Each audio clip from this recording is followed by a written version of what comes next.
আমি এই বৃহত্তর ময়মনসিংহের বৃহত্তর জনগোষ্ঠীর একজন সদস্য।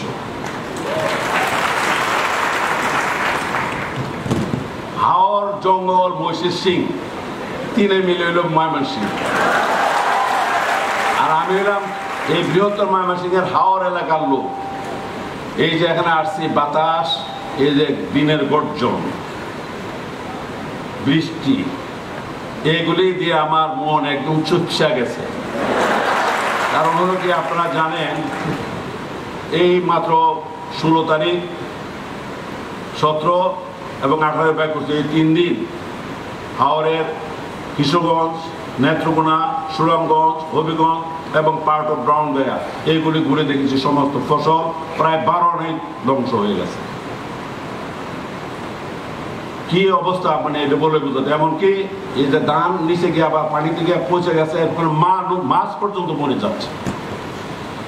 আর এখন যে অবস্থা, এই অবস্থার মধ্যে আরো যে 3-4 আনা যেটা রয়েছে, এখন বৃষ্টি বাতাস, এই অবস্থার মধ্যে কি হবে, সব শেষ।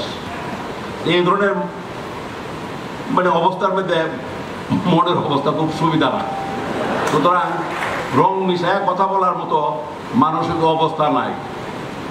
তবে একটা জিনিস আমি বিশ্বাস করে বলবো যে আপনি দয়া করে এই ধরনের এই বৈশাখ মাস শুরু বা চৈত্র মাসের শেষ, এই ধরনের সময় দয়া করে এই কনভোকেশনটা করবেন না।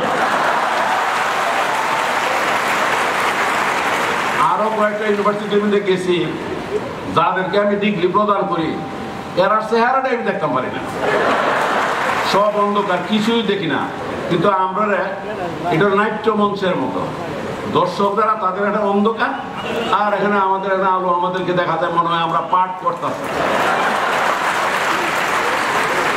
তবে আজকের একটা ঘটনা বলি, 3 দিন ঘুরে আসছে, পত্র পত্রিকা উঠতেছে। সকালে নাস্তা করার সময় আমার স্ত্রী বললো যে পত্রিকাতে তো নিউজ দেখলাম, তুমি তো যা করছো সব পুরান কথাই বলতেছো। আমি যে ঘটনা তো আগেও বর্ষা মানে বন্যা হয়েছে, ধান নষ্ট করছে, তখন যে কথা বলছি, এখন তো একই জিনিস ঘটছে, তাহলে আমি নয়া করে কি কথা বলবো? তারা তবু কিছু নতুন কিছু বক্তব্য থাকা উচিত। আমি বললাম ঠিকই বলছো, পাশাপাশি তুমি, আমি যদি বলি যে এই যে আজকে তুমি 54 বছর যেমন গড় করছো, তুমিও তো পুরান হয়েছো, আমি যদি বলি যে আমিও একটা নতুন করে একটা করে নিয়ে আসি, এই কথা তখন কেমন লাগবে? তখন দেখা যায় কথা থামছে, মোটামুটি গাল ফুলে বই রয়েছে, এর মধ্যে চলে আসে, এই অবস্থা। যাই হোক, এই যে অবস্থা, আসলে আমার মন খুব খারাপ। এই যে হাওরের অবস্থা যে কি ঝড় বৃষ্টি হচ্ছে, সেখানে খবর নিচ্ছি, আসার সময় খবর নিচ্ছি। আর এই সময়টা খুবই খারাপ, হেলিকপ্টারে আসা, এই যে বাতাস বেশি, তাহলে আবার যাইতেও পারতাম না, এটা আবার একটা কি। আর আপনারা তো যেমন সম্মেলন আনছেন, অনেক ইউনিভার্সিটিতে আমার সম্মেলনের দাওয়াত দেয়, নিয়ে আপনারা এক কাপ চাও খাওয়াই না, এটা তো কেমন কথা? সব কষ্ট করে ডাক ডোল পিঠায় করেন, কিন্তু চা খাওয়াবার কোনো ব্যবস্থা নাই। ঠিক এই ধরনের একটা অবস্থা আর কি। ভবিষ্যতে আমি একটা জিনিস বলবো যে আপনারা দয়া করে সম্মেলনগুলি জানুয়ারি, ফেব্রুয়ারি এবং মার্চের মাঝামাঝি এই ধরনের ওই শীতকালটার মধ্যে পয়সা নেবেন। তা নাহলে আজকে দেখেন সবাই কিন্তু কোট ছাড়া, সবাই শুধু শার্ট।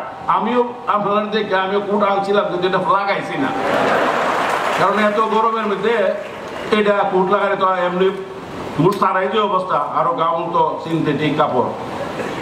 আর ছেলে মেয়েরা যে অবস্থা আছে, ফ্যান চলছে কিন্তু তাদের অবস্থা খুব ভালো না, সবাই গাইমে গেছে আর কি।